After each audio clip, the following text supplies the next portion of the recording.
Okay, now let's take a look at this. Now, this is from Forbes magazine, and okay, the writer of this article is Sherez Farouk, and him and his brothers do contribute a lot to the good side of the Snyder Cut fans, and he is petitioning, but as I say, it's a journalist. And it says, former contributor to the Hollywood and Entertainment. I cover pop culture film, and you can also find them on YouTube. So let's take a look at what it says here. Update. The story has been updated from its original version, including the wording of the original headline. Comments have been added from Warner Brothers and representatives for Joss Whedon. Right, so this is an update of the development between Ray Fisher and what's been going on behind Warner Brothers. The erasure of people of colour from the 2017 theatrical version of Justice League was neither an accident nor coincidence. Ray Fisher calmly but sternly stated, Justice League star Ray Fisher has never been shy about speaking the truth. Focused and measured, Fisher spoke with Forbes about his continued dispute with Warner Brothers. Fisher passionately spoke on the toxic and harmful work environment that he and the cast endured during the film's Joss Whedon's led reshoots after he took over from original director Zack Snyder. Fisher went on into detail on the myriad issue on set. And I just watched a YouTube video about how Hollywood is really against Christianity, which is amazing, saying that America is just basically full of Christians. So it's kind of weird about that. It's basically not cool to be anything. I'm an atheist, so it doesn't matter for me. Give me a boon for WarnerMedia's. What's this? Next. Good. Yes. Fisher campaign started on June the 29th. Fisher put Hollywood on notice when he shared a clip of himself from Hall H 2017's San Diego Comic-Con during the Justice League panel that year. Fans were blissfully unaware of the lies the cast were forced to say. According to Fisher, I like to take a moment and forcefully retract every bit of that statement, Fisher said on Twitter.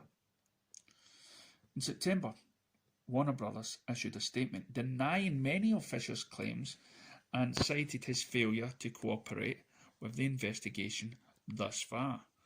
The studio, Whedon and others mentioned, did not provide a response with the request for comment. Fisher's statements in full follow here.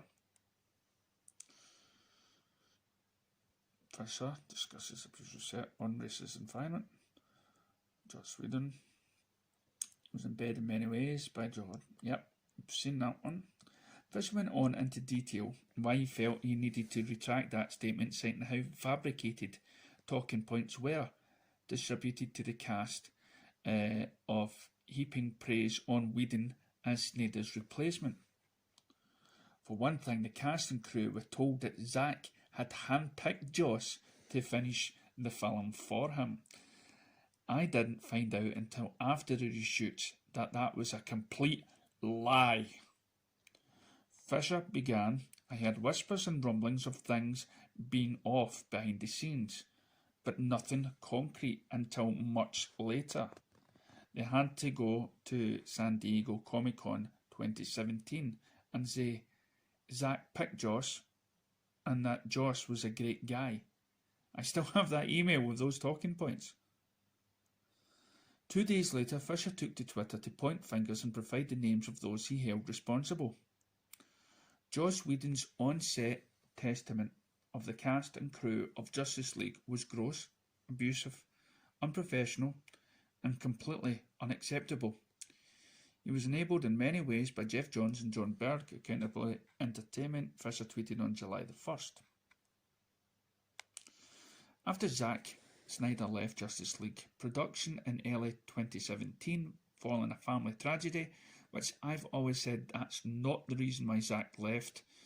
Warner Brothers Pictures brought in Joss Whedon to conduct reshoots that heavily altered the original film. The cast of the film was taken back by the things that happened in Snyder's absence, yet the cast was not aware of how bad things were about to get. Well, thankfully, the fans knew, and the fans got worried, and the fans got behind all those people on Zack Snyder's team. And we were all sort of bullied by the haters and by people saying, oh, we've got to abide what the studio wants. Really? And this is how you want your studio to treat the people that's trying to make the better film? Is this what you want? You've got to understand, Zack stepped away to be with his family, and we wanted to give him space to do that, Fisher said. He and I didn't speak for about a year after he left. Fisher went on to explain how the abusive and unprofessional atmosphere was cultivated behind closed doors, even before Snyder departed the project. Prior to Justice League's reshoots process, brilliantly racist conversations were had and entertained on multiple occasions by former and current top-level executives at Warner Brothers Pictures. Fisher stated decisions makers that participated in those racist conversations were Jeff Johns, John Berg, and currently Warner Brothers Pictures Group Chairman Toby Emmerich. Emmerich, Berg and Johns did not immediately respond for comment.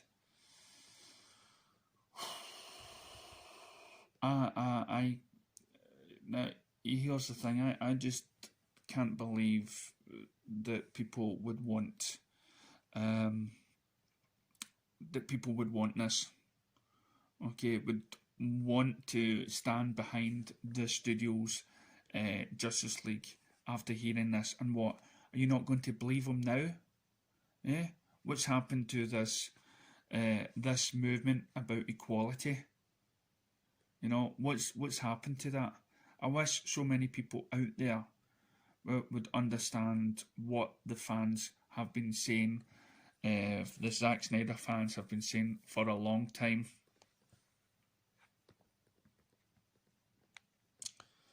I realised that the notes I ended up getting from Johns during research were just a coded version of the racist things he was saying with behind closed doors with other executives, Fisher alleged. A lot of what these guys were doing was an effort to prevent themselves from being fired during AT&T's merger with Time Warner. Fisher pointed out to Forbes, I plan to get much more specific about each of these guys after the investigation is over. And the interview is just, and this interview is just the abridged version, Fisher further clarified. While Fisher was already aware of alleged whitewashing, he didn't become aware of these racist conversations until after he started speaking out. These conversations were reported to me by people in the room, and I wasn't made aware until after I had already spoken about Joss Whedon. None of what I'm sharing in this interview is news to Warner Brothers HR, nor should it be news to WarnerMedia. I reported almost everything to them back in July, including Emmerich's involvement.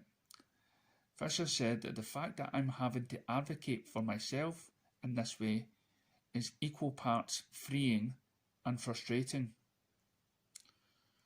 Outside of Fisher, multiple actors of colour had their roles completely removed or heavily reduced in Justice League, just like they did in Star Wars with that coloured fellow, the Stormtrooper. I can't say his name because I gave up in Star Wars once I knew Disney was ruining it. The role of Ryan Shu, played by Zung Kei, was cut. Joe Morton, who played Cyborg's father, Silas, had his role mostly cut and reshot, while Zack Snyder included a diverse cast of characters. Many of them had roles significantly altered or disappeared from the film. Although before disappeared from the film altogether before it arrived in theatres. Karen Bryson, who played Cyborg's mother, Eleanor, had her role cut, as well. Additionally, Kesley Clemens, who played Iris West, was removed from the film. All of them will appear in 2021's Zack Snyder's Justice League. According to representatives for Whedon, these discussions were made prior to taking control of the project. A representative for Whedon said the individual who offered this statement acknowledged that this was just something that he had heard from someone else and accepted the truth when in fact simple research would prove that it was false. As it's standard almost all films, there were numerous people involved with mixing the final product, including the editors, special effect person, composer, executive, with the senior colorist responsible for the final version's tone colours and mood. This process was further complicated on the project, the fact that Zack shot on film while Josh shot on digital, which required the team led by same senior colorist who worked on previous films. I'm sorry, that's just a lot of gumph. So you're telling us that because of the colour of the person's skin, it was much harder to work with the background and special effects and everything else because the person's coloured skin. Seriously, this is your excuse? I always suspected that race was a determining factor for the way things went down, but it wasn't until the past summer that I was able to prove it. Fisher said of the changes to minority characters. Fisher outlined how the abusive and unprofessional atmosphere went beyond the racial elements. He claims a toxic and manipulative atmosphere quickly engulfed the Justice League reshoots. Race was just one of the issues with the reshoots process. There were massive blow-ups, threats, cohesion, taunting, unsafe work conditions, belittling, and gaslighting like you wouldn't believe. Fisher commented when asked for details. As for the role Johns had in this abusive environment on set, Fisher didn't mince words on either Whedon or Johns.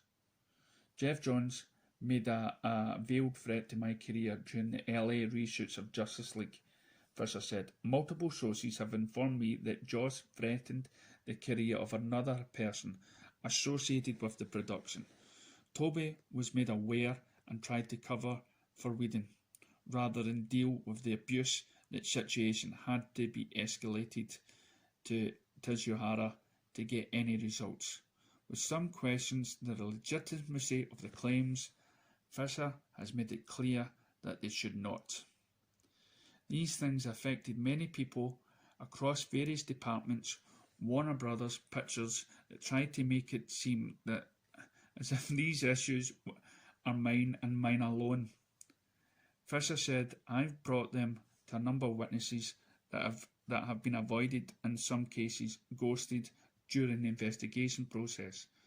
Warner Brothers knows full well my claims are credible. They are just scrambling. Conversation between Ray.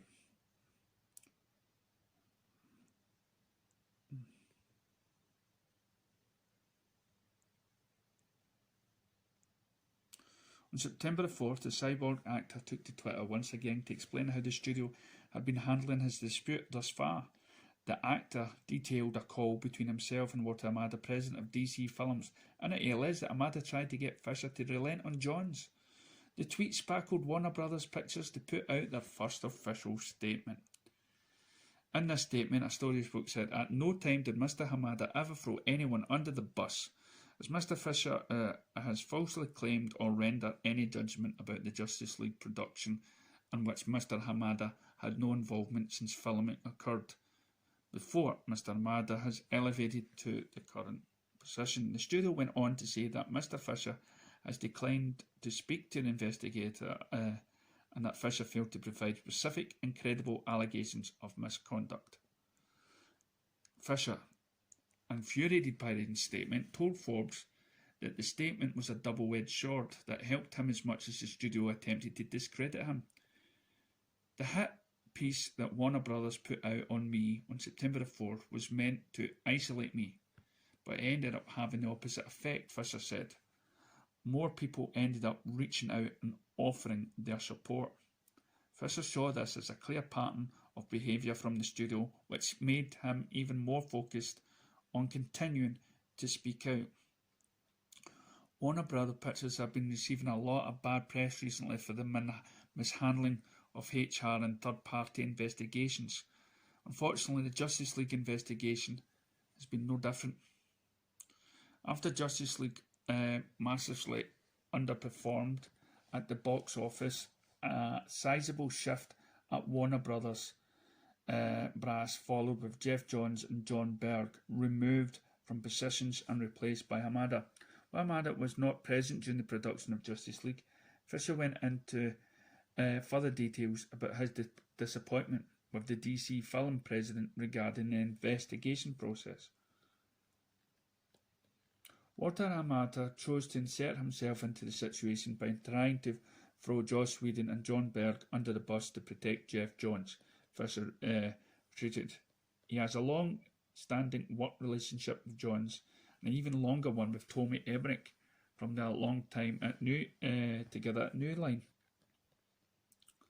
Fisher stressed the connection between Emmerich and Hamada to explain how deep studio politics go to protect each other. Emmerich made Hamada the president of DC Films, and Johns is proving content for Hamada to produce. Stands to reason that he would not have a vested interest in trying to protect both of them. Hamada did not immediately respond to a request for comment. Fisher cited the statement from Warner Brothers to make his point clearer. After his tweet about Hamada, Fisher used it as a goalpost for how things would have been if he spoke about Emmerich at the time. You see that Warner Brothers PR tried to do me after I alluded to Walter Hamada. Now imagine that would happen if I named the chairman of the company instead of Hamada, Fisher said. Warner Brothers would have used every bit of PR power they had to try to stomp me out of Emmerich to protect Emmerich. Fisher has not been the only cast member to make his voice heard.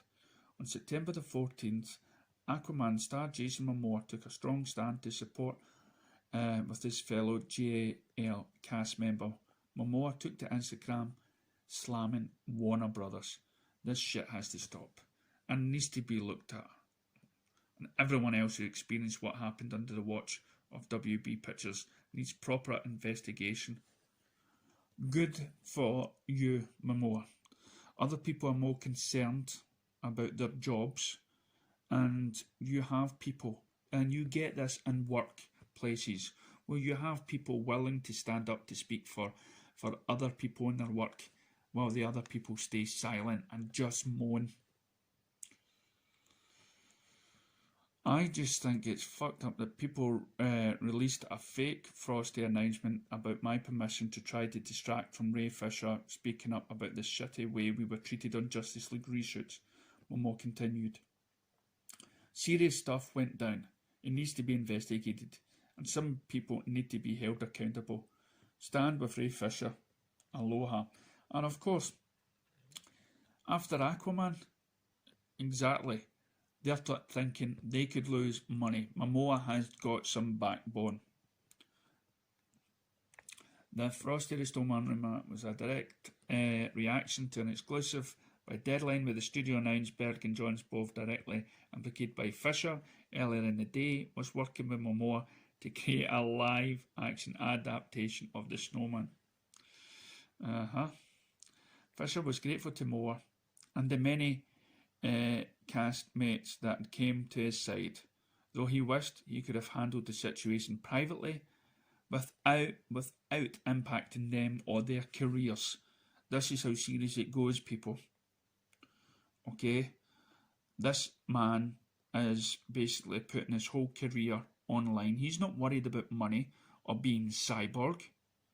He's seen shit go down, and what do you haters out there say? Oh, you just say, oh, he's a liar. And then you start going after the Snyder fans that have been supporting him and saying that we're all liars too, and we're all trolls, and we're all bullies. Please, do the research and get behind us instead of against us.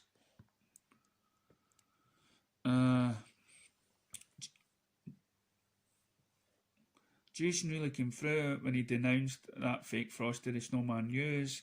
I know that had to have shaken them up. Fisher commented, a lot of folks from the cast and crew reached out to show their support. Some expected and some less, so I've tried my best to handle things privately and let the HR process play. But the only thing that seems to move the needle has been me applying pressure publicly. Where Ray Fisher stands and Warner Bros. Has gone from giving statements to one. I'd like to become a source of possible. The people are onto you. The investigation is coming. Fisher revealed one of the biggest challenges has been getting WarnerMedia to conduct a fair and impartial investigation, something that has taken much of Fisher's time to achieve. My team and I have informed that the third-party firm that was originally brought on to investigate Justice League has withdrawn from the case, Fisher began. WarnerMedia has since informed my team that the old investigator purposely lied to us about the investigation. We asked WarnerMedia to relay this information to the public and to retract Warner Brothers' September 4th hit piece on me so we can clear the air and get to the investigation back on track. They refused to do so, so here we are. With the original investigator withdrawn, Fisher is optimistic that the new investigator will perform their duties impartially. The new investigator that WarnerMedia has brought on is the same one that did the final Kevin Teixeira investigation before he was taken down, Fisher explained. Fisher went on to further clarify that he is not alone and how the participation of old friends and newcomers came together for a single purpose: accountability. I've got a lot of witnesses that are willing to be interviewed, and they're waiting on my go-ahead that it's safe to do so, Fisher said. Outside of witnesses, Fisher has the backing of Screen Actors Guild, American Federation. Wow. It's just about every conversation we've had with Warner Bros. And been pushing to get them to do the right thing. Despite the myriad challenges in his way, Fisher remains hopeful yet cautious about his road ahead.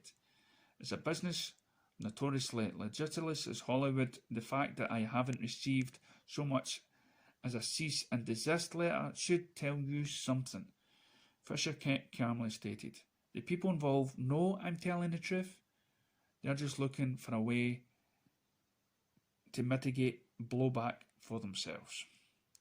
WarnerMedia knows I don't have the financial ability to stand up to them in court, Fisher continued. Emmerich, Whedon and the other guys probably do. My guess is that Warner Brothers is looking for the lesser of the two lawsuits. Fisher knew the responsibility on his shoulders was massive, not only at his career at risk, but those who have joined his efforts and a petition and an investigation are at risk, as well as Fisher claims. Fisher made it a personal mission to shield them. Being the hero that he is. The people that have shared their stories with me have put themselves at great risk, both personally and professionally. I will protect them at any cost, Fisher said. Hollywood is one of the most related business in the world. One word of you being difficult or uncooperative could be the end of your career, especially if you're black. Fisher fully realised that there are people out there that don't believe him, whether it's because they're fans of John's, which, yep, I've came across them, and I was a fan too. I'm a fan of his work, But I don't need to be a fan of, him and Whedon's work. They take the studio word over him. Or as they simply don't understand the full story. Yes, to them, Fisher had frank words.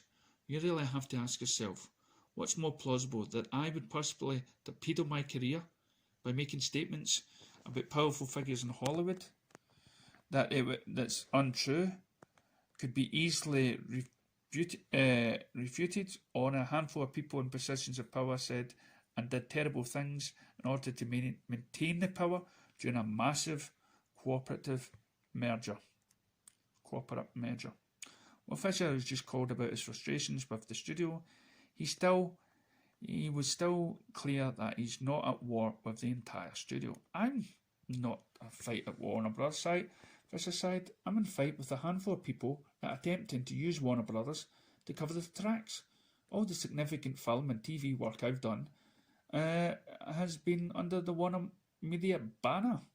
I love what I do and who I've been blessed to do it with.